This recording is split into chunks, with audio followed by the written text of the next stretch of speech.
몇 절 골라서 읽었습니다. 그 앞으로 넘어가면은 욥기 26절도 있는데 우선 한번 읽어보고 다음에 말씀드리면서 다시 한번 찾아보도록 하겠습니다.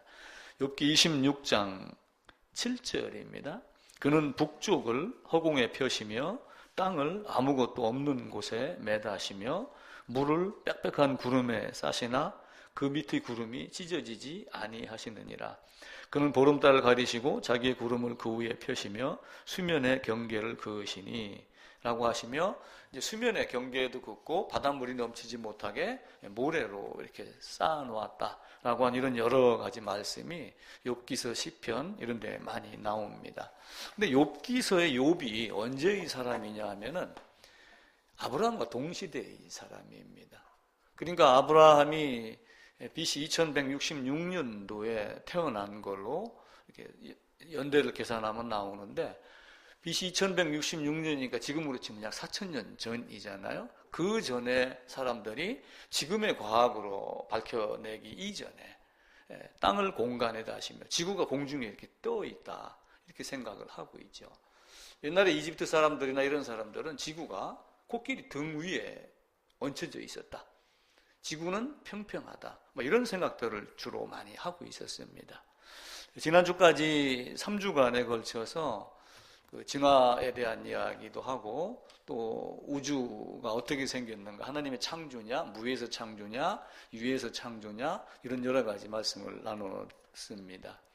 근데 무와 유의 개념도 이제 연력학 법칙을 갖고 이제 말씀을 드렸고, 연력학 법칙으로 하나님의 창조를 증명하는 건 아니고, 하나님의 창조를 믿는 믿음과 과학자들이 제시한 그걸 가지고 어렴풋이 더 짐작을 할 수가 있고, 믿는 믿음에 더 가깝게 과학자들이 오히려 도와주는 것이 아닌가. 과학자들이 어떤 것이 존재하지 않았던 것이 존재하는 것으로 보이는 것, 이런 어떤 에너지가 다른 곳으로 나오는 것, 이런 걸 가지고 하나님의 창조를 어렴풋이라도 또 밝히는 도구가 되지 않느냐, 그런 생각을 하고 있습니다. 오래전에 들라주라고 하는 생물학자가 있었는데, 그 생물학자가 진화론을 주장을 했지만 그 사람이 그런 이야기를 했어요. 진화론을 믿고 안 믿고를 떠나가지고 이렇게 추론해내는 것은 개인적 철학에 의한 것이다. 이것이 어떤 과학적 견해를 말하고 있는 것이다. 견해라고 하는 거야. 어떤 지식과 학과 법칙이 된 걸 말하는 게 아니라 내 생각에는, 이렇게 하면 자기의 견해를 말하는 것이 실제가 아니다. 근데 정확하게 사실만을 근거로 판단한다면 어떤 종에서 다른 종으로 넘어가는 것, 예를 들어 갖고 원숭이가 사람 되는 것, 아메바가 원숭이가 되고 물고기가 되고 하는 이런 것은 있을 수가 없다, 전혀 증명되지 않았다라고 인정할 수밖에 없다. 이제 말을 약간 좀 돌렸죠. 근데 아니다라고 딱 부러지게 이야기를 하지는 않으면서 그런 식으로 이야기를 합니다. 근데 어떤 신학자는 이렇게 이야기를 해요. 사람들이 이해하는 진화라고 하는 것은 어떤 의미냐라고 하는 거예요. 진화는, 사람들이 이해하는 진화는 스스로 발전한다, 이 개념을 갖고 있는 거예요. 그러니까 소크라테스가 우연 발생설을 주장을 했다고 그랬잖아요. 무엇이든지 있는 것에서 없는 것에서, 아메바에서 우연히 발생했다, 이렇게 믿는 것이 진화다. 어떤 것인지는 모르지만 그 어떤 것이 스스로 힘과 능력을 갖고 있어서 스스로 다른 유형을 만들어낸다라고 주장을 하는 것이 진화인데, 이제 진화론도 여러 개로 나눌 수 있습니다. 무신론적 진화론은 하나님을 믿지 않는 자들이 순전하게 진화만 주장하는 게 있고, 이신론적 진화론이라고 하여 하나님을 믿기는 믿되 하나님은 창조만 해놓고 간섭하지 않는 하나님, 그러니까 물건들이, 생물들이, 동물들이 알아서 진화를 한다, 이렇게 여기는 거예요. 예전에는 예를 들면 시계에다가 배터리 넣어놓으면 사람이 손을 안 대도 돌아가잖아요. 예전에 태엽 시계가 있었거든요. 이렇게 감아놓고 나면 돌아갑니다. 그러다가 태엽만 돌려놓으면 또 돌아가고, 이렇게 하는. 그러니까 하나님은 시계를 만들어 놓고 태엽만 감아놓은 것으로 손을 떼었다. 인간 역사에 개입하지 않는다. 진화하는 동물들이 스스로 자기 능력에 의해서 알아서 한 것이다, 이렇게 설명을 하죠. 근데 유신론적 진화론도 있어요. 하나님을 믿되 진화는 또 진화대로 간다, 이렇게 하는데, 사실은 이런 모든 것은 누구도 증명할 수 없고 하나의 견해, 이론, 설에 불과하다. 성경은 종에서 종으로 만들었습니다. 각기 종류대로 새도 물고기도 동물도 가축도 각기 종류대로 만들었다. 그렇게 하고 그럽니다. 생각하지 않으면 생각하면 믿지 않을 수 없다. 뭐 이런 책 제목이 있습니다. 사람은 손과 발이 있어야지 사람이고 거기에다가 뭐가 더 있어야지 사람이에요? 머리가 있어야지 사람이 되는 거예요. 그죠? 이 머리가 없으면 사람이 아니에요. 그러니까 생각하지 않는 사람은 사람이 아니다. 이제 그런 이야기를 하는 거예요. 근데 우주 만물에 있는 많은 이런 것들을 생각만 해도 성경이 사실인 걸 알 건데 왜 생각하지 않느냐. 이런 이야기를 하고 있습니다. 그래서 과학은 어떤 존재하는 하나님의 창조물을 나름대로 설명을 하며 때로는 하나님을 거부하는 도구로 때로는 하나님 인정하는 도구로 이렇게 쓰일 뿐이지 과학이 뭘 만들어내는 건 아니에요. 뉴턴이 만유 인력을 발견을 했습니다. 사과나무 밑에 있다가 사과가 뚝 떨어지는 걸 보고 왜 사과가 땅으로 떨어지지? 그럼 지구에서 당기는 힘이 있어 그런 것 아니야? 라고 했지만 만유 인력은 뉴턴이 얘기하기 이전에 생각하기 이전에 그 전날은 사과가 떨어졌어요? 안 떨어졌어요?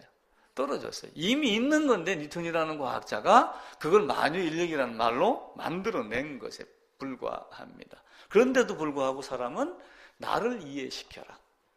나를 이해시켜라. 그렇게 이야기를 해요. 성경에 술 끊어라. 이렇게 4글자가 있으면 나 술 끊겠다. 이렇게 덤비는 사람도 있어요. 저도 옛날에 그래봤어요. 야, 술, 담배 먹지 말라는 말 있으면 갖고 와봐. 나도 그럼 따라갈게. 그랬는데 사실은 그런 말은 없죠. 근데 그런 말이 또 있어요. 술 마시지 마라. 술 취하지 말라. 술을 취하면은 이런 폐단이 있으니까 멀리 해라. 라고 하며 그런 내용들이 많습니다. 사실은 너희에게서 누룩을 제하라는 얘기는 사실은 그런 걸 다 없애라고 하는 거. 물론 불편한 여러 가지가 악한 습성까지 다 누룩에 포함이 되지만 그런 것도 다 버리라. 그 얘기를 하는 겁니다. 근데 인간이 성경을 증명할 수 없고 하나님을 증명할 수 없습니다.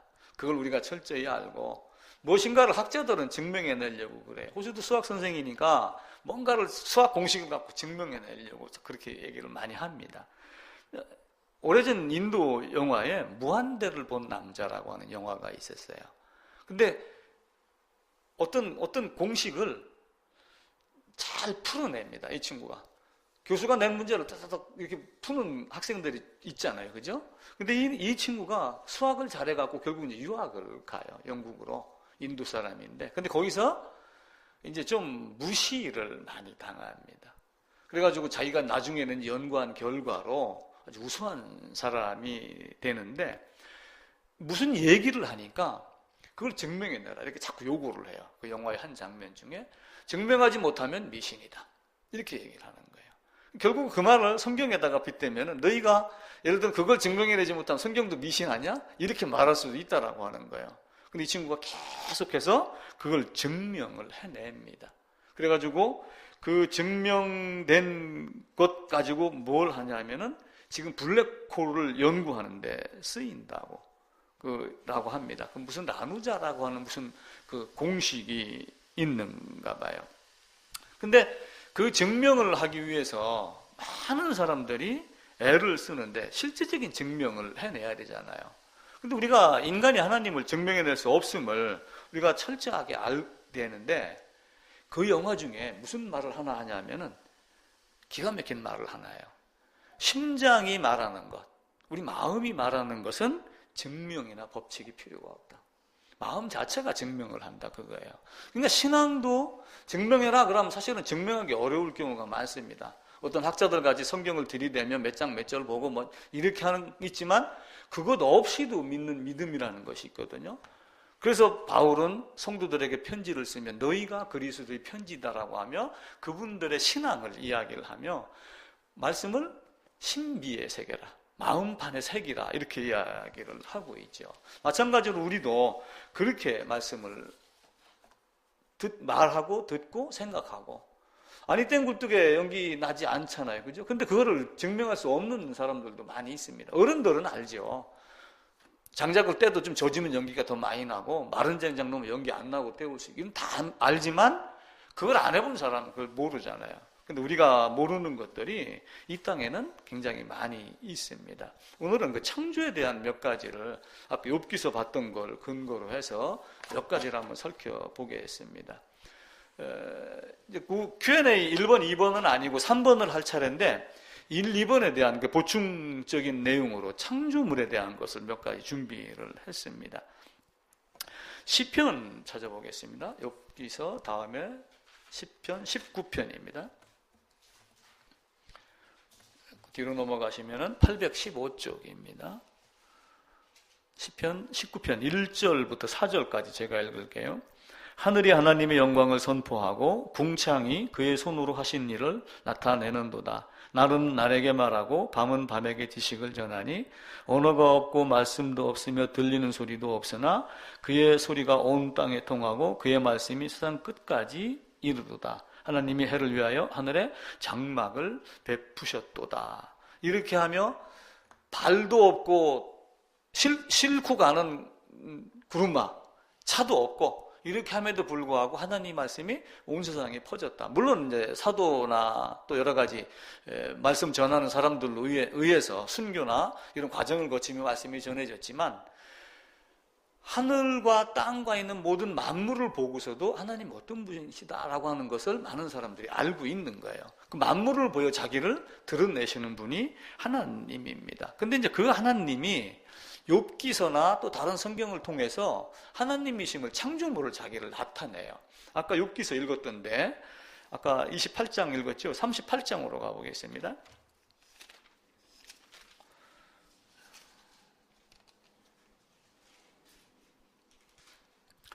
38장 4절 5절입니다. 내가 땅의 기초를 놓을 때 네가 어디 있었느냐? 네가 깨달았거든 말할지니라. 욥의 세 친구와 대화를 나누며 나는 의로운 사람이다. 이렇게 이야기를 해요. 그런데 친구들은 왜 그럼 너는 지금 벌 받은 모양이 됐느냐? 하나님은 죄가 있으면 심판하고 죄가 없으면 아껴주시는 분이고 그러니까 너는 벌을 받은 거 보니 반드시 죄가 있다라고 이렇게 단정을 짓고 싸웁니다. 그러니까 세 친구가 위로하러 온 게 아니라 사실은 그걸 보고 슬그머니 즐기러 온 그런 개념이 돼요. 봐라, 네 자식이 죽었지? 네 낙이 양 다 빼앗겼지? 죄 안 짓고 벌 받는 사람이 어디 있어? 다 죄를 졌으니까 벌을 받지. 이렇게 하지만 욥은 나는 의로운 사람이야. 난 하나님도 알고 그런데 자기를 자꾸 드러냅니다. 그러면서 이제 다른 이야기를 할 때 하나님하고 엘리후라고 하는 사람을 보내실 때도 항변을 합니다. 그런데 나중에는 하나님이 욥이 그 의로움을 나타내는 자기의 당당함을 엘리후가 이기지 못해서 하나님이 등장을 하셔가지고 네가 허리에 손을 딱 대고 네가 대장부거든 허리에 손을 놓고 내가 묻는 말에 대답을 해. 내가 땅에 기초를 놓을 때 너 어디 있었어? 이렇게 하며 욥이 그 자신만만 했던 그런 것도 나름대로의 의로움을 갖춘 그것까지도 겸손으로 푹 낮추며 하나님을 바라보게 하는 그 장면입니다. 그런데 내가 땅의 기초를 놓을 때 네가 어디 있었느냐라고 하며 누가 그것의 도량법을 정했느냐라고 하며 5절에는 도량법에 대한 내용이 나옵니다. 그러니까 땅의 기초하고 도량법이 나오는데 이 도량법은 뭐냐면은 우리가 지금 줄자 가지고 재고 있는 미터, 킬로그램 이런 게 다 도량법이에요. 근데 그때 당시 이미 이런 걸 얘기를 하는 거죠. 물론 어디든지 간에 다 자가 다 있습니다. 예를 들어서 성막을 지을 때 뭐 높이는 몇 규빗 하는 것도 팔꿈치에서 손끝까지의 길이 해갖고 어떤 이런 개념을 가지고 있거든요. 근데 그 도량법, 그 기초를 누가 만들었느냐라고 물었을 때 사실은 욥은 하나님이 만들었죠. 이거는 알지요, 그죠? 근데 그때 네가 어디 있었느냐라고 하게 되면은 욥은 사실은 개미와 같은 티끌과 같은 존재로 아무것도 아닌 존재, 하나님 앞에서 먼지와 티끌과 같은 존재로 작은 존재, 아주 겸손하고 겸손할 수밖에 없는 그런 존재로 바뀌게 됩니다. 그런데 이 기초가 뭐냐면은 사실은 땅이 있으면은 요 안에 내핵이라는 것이 있거든요. 내핵. 그리고 요 밖을 가면은 또 애핵이라는 요 부분이 있어요. 애핵. 그리고 멘틀이 있고, 그리고 요에 또 있는 땅이 있고, 그러니까 요 멘틀이 한 200 몇 킬로 정도의 두께가 갖고 있는데, 이게 이제 움직이면서 판이 바뀌는 거예요. 지진이 일어나고. 이 기초가 무슨 걸 얘기를 하냐면 이걸 얘기를 하는 거예요. 내가 땅에 기초를 놓을 때 네가 어디 있었느냐. 아까 여기서 28장 읽을 때는 땅 속에서는 불이 있다 그랬잖아요. 땅 속에 불이 있는데 몇 도인지 어떻게 알아요? 그거 모르잖아요. 그죠? 근데 과학자들이 그걸 지금 땅 속에 있는 이 내핵의 온도가 몇 도냐고 하면은 요 온도가 6000도 플러스 마이너스 500도 이렇게 지금 보고 있어요. 뭐 왜 어떻게 밝혀내는지는 모릅니다. 이건 이런 사실로 나오는 거예요. 그리고 여기서부터 여기까지 길이가 6400km가 돼요. 이런 기초를 놓을 때 네가 어디 있었느냐. 음식은 어디서 나와요? 음식은 땅으로부터 나온다. 사람들은 삼양라면 공장에서 라면이 나오는 것 같지만 라면 만들기 위한 밀가루는 어디서 나와요? 땅에서 나와요. 같은 땅인데 어떤 씨를 심으면 쌀이 나오고 어떤 씨를 심으면 보리가 나오고 어떤 씨를 심으면 밀이 나오고 희한하죠. 그죠? 같은 땅에 섞어 뿌려도 다 씨앗대로 이렇게 나옵니다. 그 신비는 종류대로 하나님이 창조하셨기 때문에 그렇습니다. 마찬가지로 이 욥이 이런 지구의 기초나 이런 모든 것들을 보고 네가 어디 있었느냐 이렇게 물었을 때 욥은 과연 대답을 제대로 했을까요? 나중에는 어떻게 합니까? 내가 귀로만 듣기만 하였더니 이제사 주님을 눈으로 봅니다 라고 하며 욥기서를 마무리하고 그때 당시에 다시 거룩한 모습으로 깨끗한 모습으로 돌아오며 이전에 잃어버렸던 것을 배로 받습니다. 낙타를 2마리 잃어버렸으면 4마리로 받고 자식은 1대1로 받아요.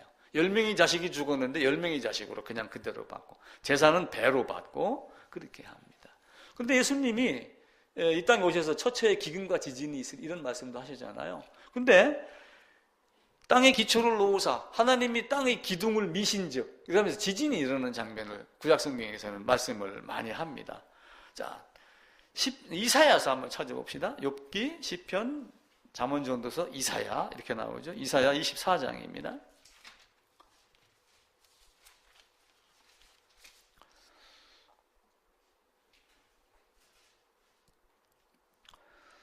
이사야 24장 19절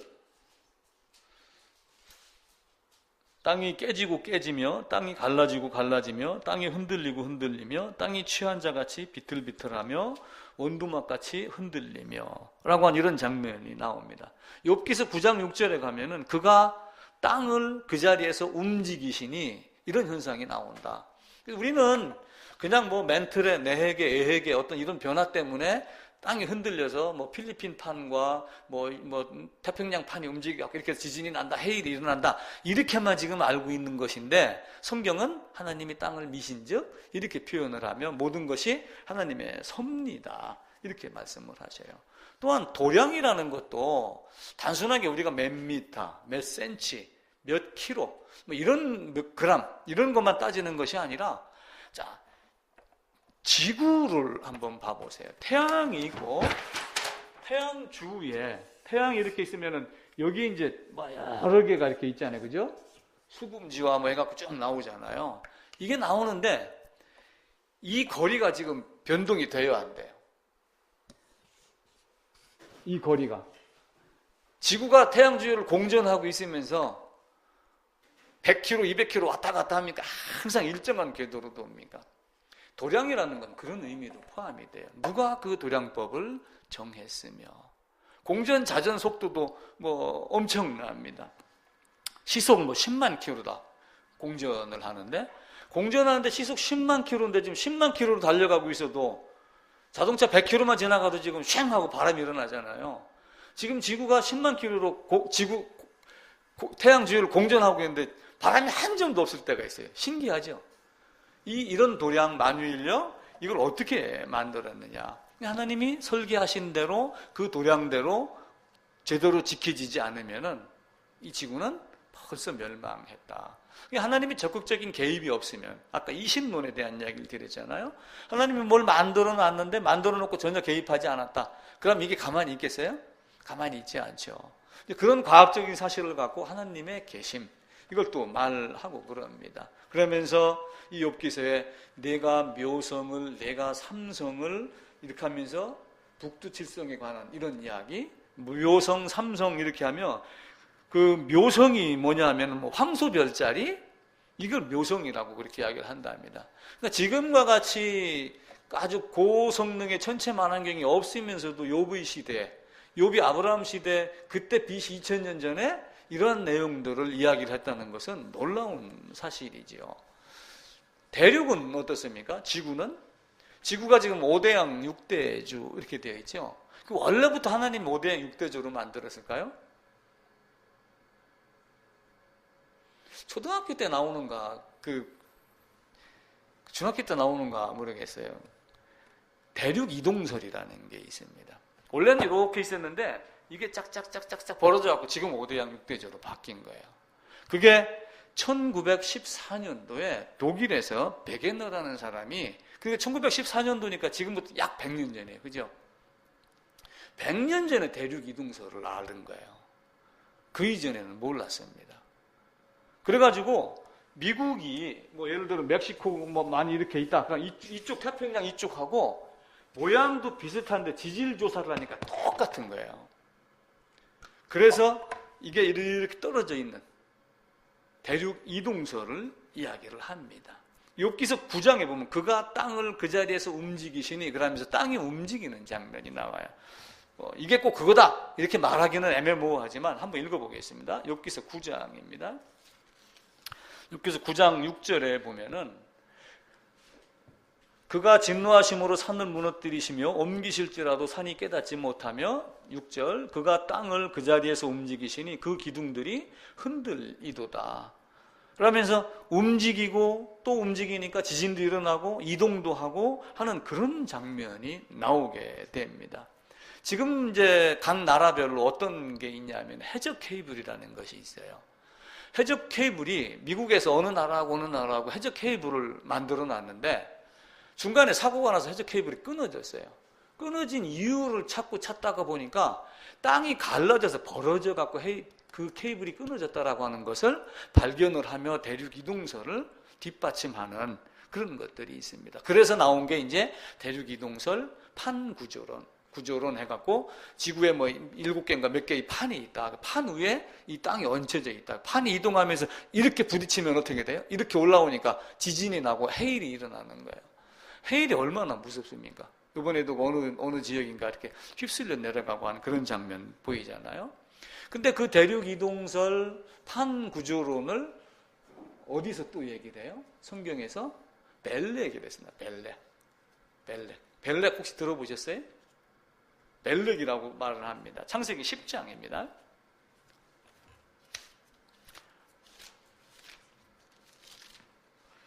창세기 10장에 가면은 25절입니다.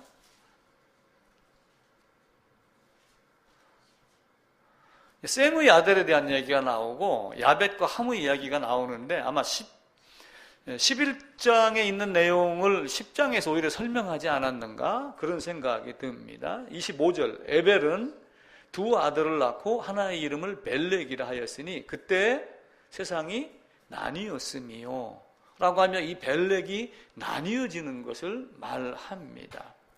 그리고 이제 그 벨렉이 이제 언제냐 하면은 거의 아브라함 때 비슷한 때니까 그때쯤 이후에 벨렉이 되지 않았을까. 왜냐하면 노아 홍수가 BC 2500년도에 생겼거든요. 홍수 이후에 벨렉이 생겼다. 아마 지각 변동이 생기지 않았을까.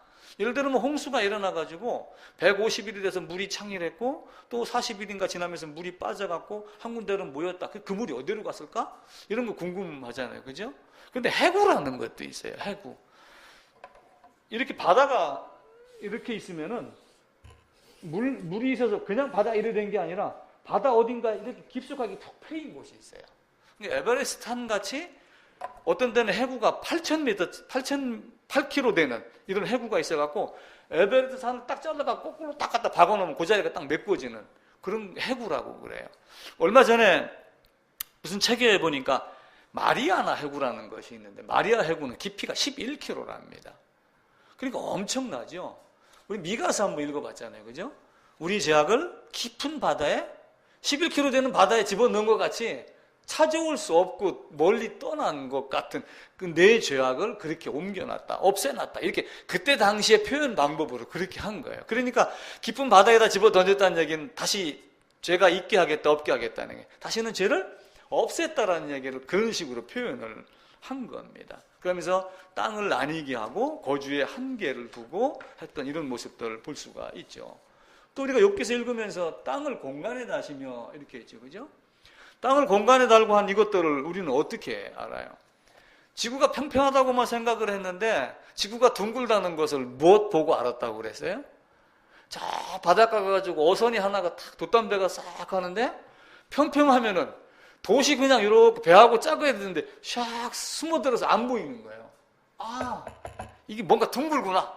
그래서 옛날 사람들은 바다로 멀리를 못 나갔어요. 바다로 멀리 나가면 낭떠러지 떨어져서 죽고 못 올까 봐. 근데 그게 아니라는 걸 알고 그때부터 항해가 시작이 되는 거예요.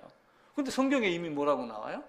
땅을 공간에 다시며 궁창 위에 이렇게 이야기하잖아요. 그 궁창이 뭐냐면은 서클이에요, 서클. 둥글다 그 뜻이에요.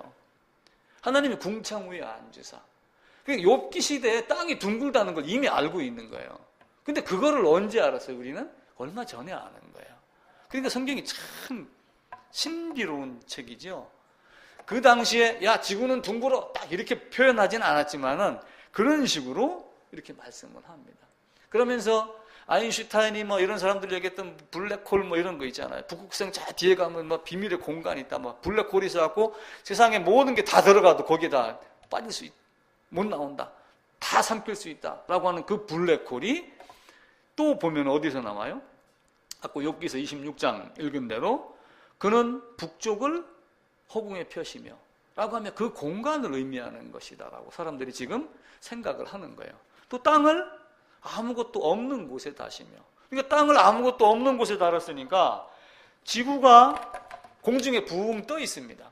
만약에 줄넘기 하는 사람, 큰 사람이 있으면 줄넘기 이렇게 지구를 돌리면 걸리겠어요? 안 걸리겠어요? 안 걸리죠. 만약에 이집트 사람이나 이런 사람들이 생각했던 걸로 한다 하면은 이렇게 코끼리가 있는 여기에 지구가 이렇게 얹어 있으니까 돌리면 어떻게 돼요?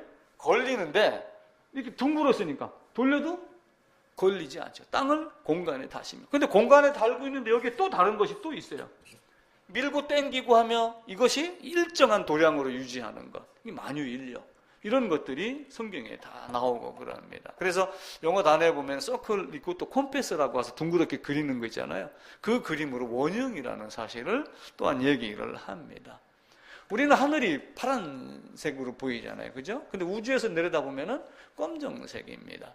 검정색인데 지구의 물이 약 97%가 되니까 그 물이 반사가 돼서 파란색으로 보이기도 한다라고 하는데 이사야서 보겠습니다. 이사야서 50장입니다. 이사야서 50장 3절 보면은요. 제가 읽을게요. 내가 흑암으로 하늘을 입히며 굵은 배로 덮느니라.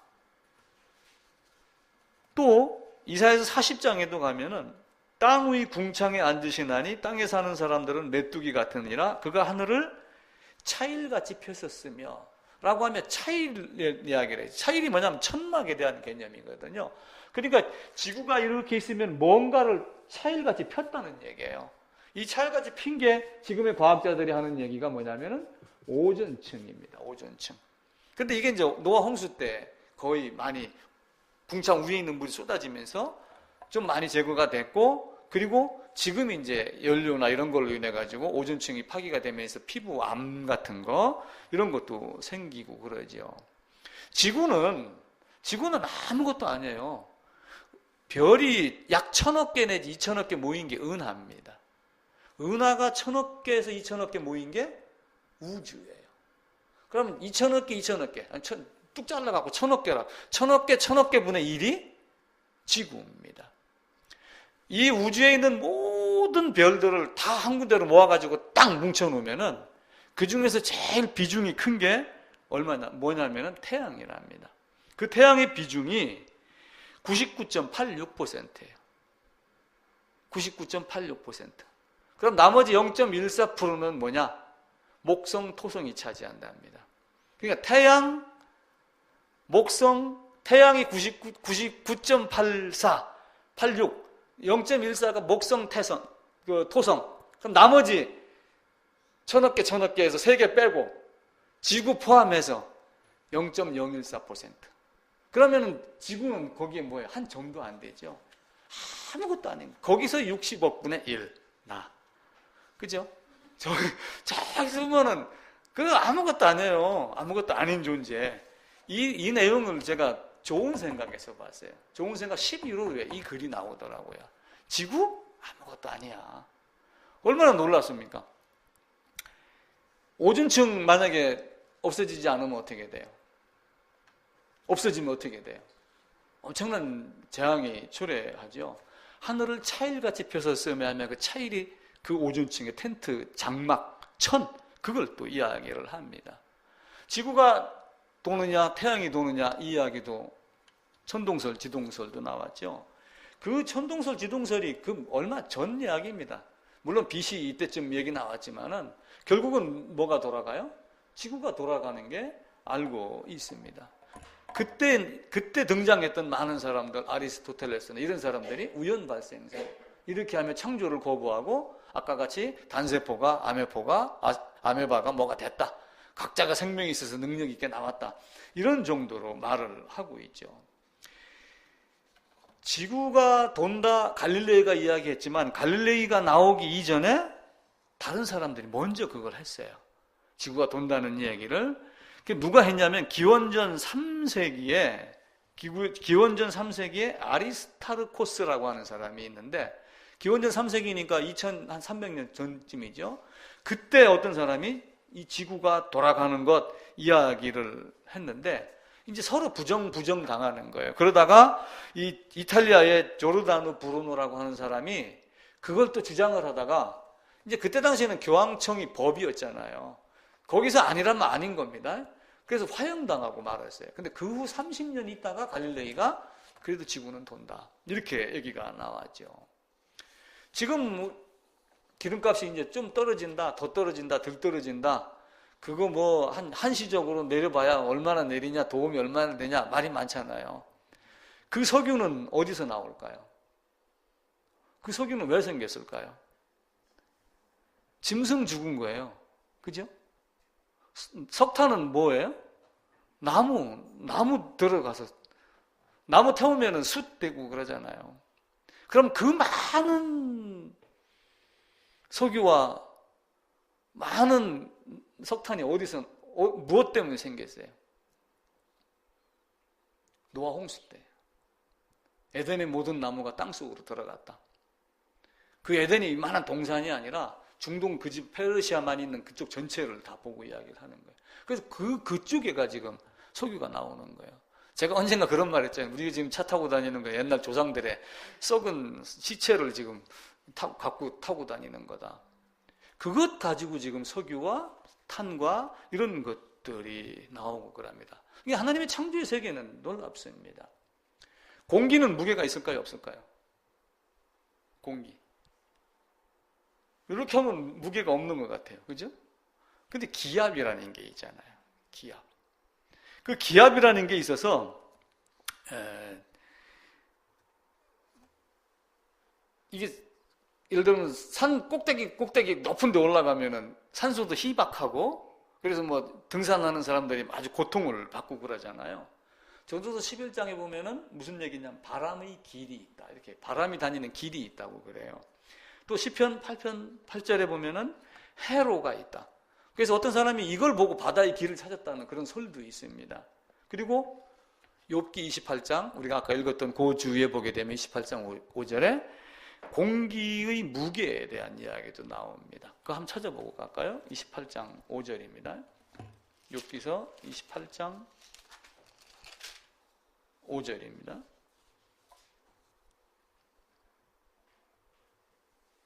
(28장 5절이) 아닌가? 헷갈렸나? 죄송합니다. 이따 다시 찾아볼게요.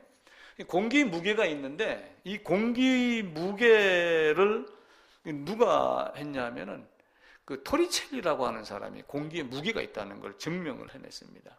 그때가 언제냐면은 1643년도예요. 그러니까 약 400~500년 전이죠. 근데 이미 그 전에 요 시대에 그 이야기를 하는 거예요. 그래가지고 공기에 무거운 거를 어떻게 실험을 했냐면은 요런 그릇에다가 뭘 담아놨냐면 여기다가 수은을 담아놨어요. 수은을.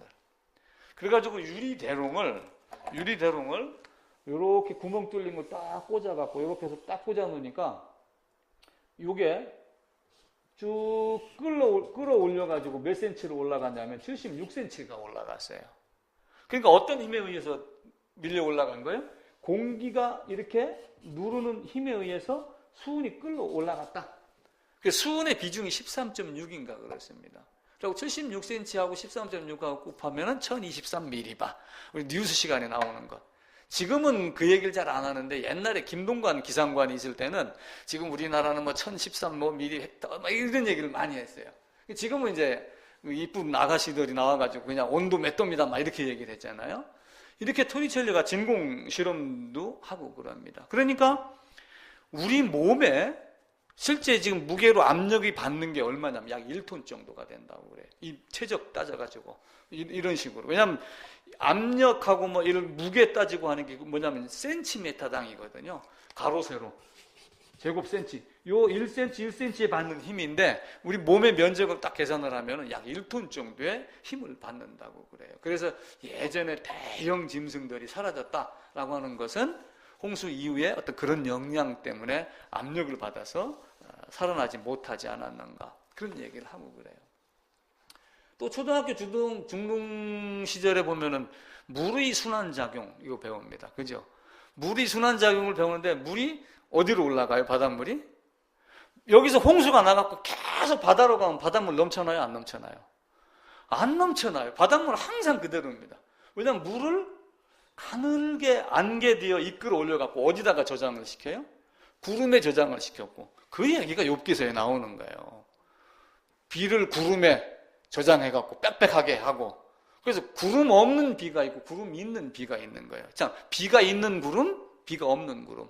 그러니까 성경을 제대로 모르면은 비 없는 구름과 같이 된다. 유다서에서 그렇게 나오는 거예요. 너희가 자칫 잘못하면은 흉내만 내지만 구름 없는 비 없는 구름과 같이 바람에 밀려가는 그냥 쭉정이 같이 날아가는 그런 존재가 될 수가 있다라고 이야기를 하고 있습니다. 그래서 욥기 36장에 보게 되면은 물방울을 가늘게 하시며 욥기 36장입니다. 그 뒤에니까 한번 찾아보겠습니다. 욥기 36장 27절입니다. 27절 그가 물방울을 가늘게 하시며 빗방울이 증발하여 안개가 되게 하시느니라 라고 하면 물방울을 이렇게 끌어올리는 장면이 또 나옵니다. 그러면서 욥기서 26장에 보면은 물을 빽빽하게 구름에 싼다 이런 이야기도 나오고요. 그래서 물의 순환작용도 이게 언제 알았냐면은 16세기, 17세기에 알았어요. 근데 이미 욥기서니까 이 BC 2000년 그 이전에 이미 이런 내용들을 욥이 이야기를 하는 거예요. 그러니까 얼마나 놀랍습니까? 욥이 나름대로는 안다고 하긴 했는데 네가 그걸 알았거든 대답할지니라. 이렇게 하니까 욥이 대답을 못하고 꼼짝 못하고 마는 거죠. 또 바닷물의 경계, 바닷가에 가게 되면 다 경계가 뭘로 돼 있어요? 돌 쌓았나요? 사실은 다 흙이고 모래입니다. 근데 모래인데 물이 빠져 넘어가요? 안 넘어가잖아요. 모래로 바다의 경계를 삼았다. 이 이야기도 성경에 나옵니다. 그러면서 이 지구의 물이 한정이 되어 있다라고 하는 말씀도 욥기 28장에 나옵니다. 그러니까 예를 들어서 한쪽에가 가뭄이 일어나면은 한쪽에는 홍수가 일어나고 저쪽에는 물이 넘치는데 이쪽은 물이 충분하고 지구에는 음식도 마찬가지예요. 우리가 버리는 음식물 쓰레기를 아프리카로 조금씩 먹고 깨끗하게 다 이동을 시키면 전 세계 굶어 죽는 사람이 없다고 할 정도랍니다. 그런데 지금 어떻게 되는 거예요? 그게 안 되잖아요. 마찬가지로 하나님이 우리에게 준 많은 지혜, 궁창 위의 물, 궁창 아래의 물 다 노아시대 터져고 쏟아져 내리는 다 어디로 갔을까? 아까 얘기했던 해구, 그 마리아나 해구는 11km 되고 하는 것. 그러면서 지금 북극의 얼음이 녹으면 어떤 현상이 일어나요? 어떤 재앙이 일어날까요? 바닷가에는 많은 것들이 잠깁니다. 뭐 피지, 뭐 어떤 몇 군데는 섬이 없어진다는 그런 이야기도 있어요. 근데 성경에 보면은 시편 33편에 보면 이런 말씀이 있어요. 바닷물을 모아 무더기같이 쌓으며. 이게 뭐 같아요? 바닷물을 모아서 무더기같이 쌓아놨습니다. 그게 빙산이에요. 바닷물을 모아서 무더기같이 쌓아놨습니다. 해구에다가. 지금 우리와 같은 이런 단어를 사용하지는 않지만 그때 당시의 언어 습관이나 이런 걸 가지고 하나님이 창조하신 것을 어떤 방법으로 만들었다, 어떻게 해놨다라고 하는 게 나옵니다. 폭풍 우는 밀실에서 나오고 추위는 북풍을 타고 오느니라. 뭐 이런 말씀도 있고, 얼음을 얼으면은 물의 넓이가 줄어들게 한다. 그죠? 얼음이 얼으면 물의 넓이가 줄어드는데 그 얼음이 녹으면 어떻게 돼요? 물이 많아지며 넘치게 되고 잠기게 되고 이렇게 하고 그러죠. 여러 가지 법칙을 이야기를 합니다. 또 물도 비중이라는 게 있어요. 물이 딱 4도가 됐을 때 비중이 1입니다. 그런데 올라가고 내려가면은 물의 비중이 달라집니다. 그래서 바닷물이 가만히 나놔도 온도 차이에 의해서 비중의 무게 때문에 물이 오르락내리락 빙빙빙빙 돌아요. 순환이 돼요. 달이 움직이면서 물을 이쪽으로 끌었다 하면서 정리 작업을 하는 거예요. 가만히 고여있는 물이 아니고. 물고기가 한겨울에 얼마나 추워요, 그죠? 영하로 몇 도로 막 내려가잖아요. 그런데 비중이 제일 높은 게 영하 20도, 뜨거운 40도, 비중이 다 0.99, 98, 97 이렇게 줄어들고 올라가고 그러는데 4도만 이래요. 그러니까 물 4도가 되는 건 제일 어디로 내려가요? 밑으로 내려가겠죠. 순환이 되면서. 물고기가 거기 들어가면 안 얼어 죽는 거예요. 아무리 남극이든 북극이든. 놀라운 신비로 말씀을 성경에서 이렇게 하고 있죠.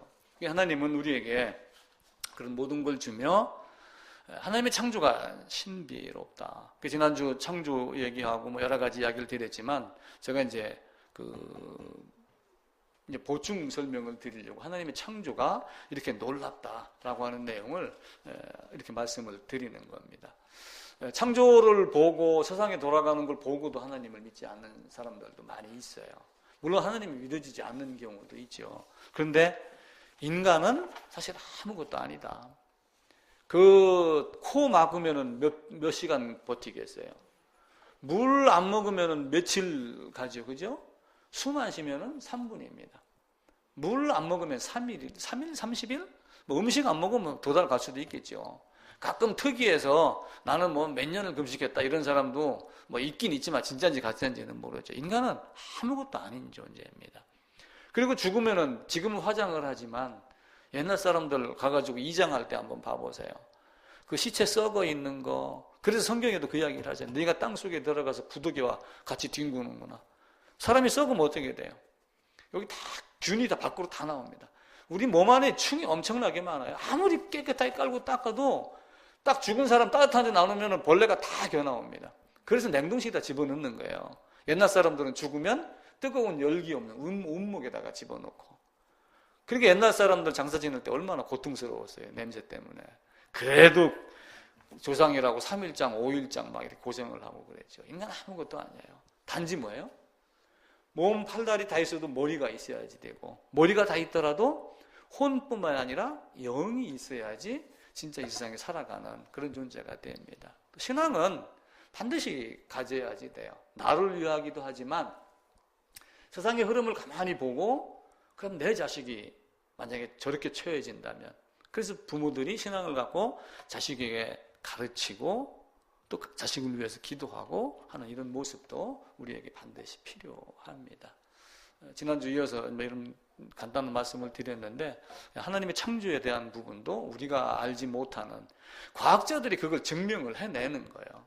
보일샤렐의 법칙 뭐 이래가지고 온도가 올라가면 압력도 올라가고, 뭐 압력이 올라가면은 뭐 부피가 줄어들고, 가스통이 충전할 때 그런 식으로 하는 거거든요. 예를 들면은 온도가 올라가면 압력이 올라가요. 자동차 안에 문을 닫고 여름에 갇혀 있는데 아이들이 죽어요. 뜨거운 열 때문에 죽는 것 같잖아요. 뜨거운 열 때문에 죽는 것도 있겠지만은 온도가 올라가면 압력이 올라가요. 압력이 올라가면 이만한 통 안에 압력이 올라가고 밖에는 압력이, 그럼 차 안에하고 차 밖에하고 어디가 압력이 높아요? 차 안에가 압력이 높죠. 압력이 높으니까 차 안에 있는 공기가 어디로 빠져나가요? 압력이 적은 쪽으로 나가는 거예요. 그래서 질식사하는 거예요. 선풍기도 마찬가지예요. 선풍기 바람이 앞으로 툭 지나가면은 속도가 빠르면 뭐가 떨어지냐면 압력이 떨어져요. 압력이 떨어지니까 이 압력이 내 폐 속에 있는 압력보다 작은 거예요. 그러니까 폐 속에 있는 공기가 압력 낮은 쪽으로 쫙 빨려 나가는 거예요. 그래서 질식해서 죽는 거예요. 선풍기 바람 때문에 뭐 죽었다 그런 개념이 아니라 우리가 그렇게 알고 있지만 이런 하나님의 오묘한 섭리를 과학자들이 이렇게 과학적으로 증명해내며 그들은 하나님 이야기를 하지는 않지만 우리는 이런 걸 보고 하나님의 놀라운 신비 이런 거를 알게 되죠. 그렇게 해서 우주 만물을 보고 하나님의 존재를 또 신앙의 필요성을 여러분들이 더 가져야지 된다고 생각을 합니다.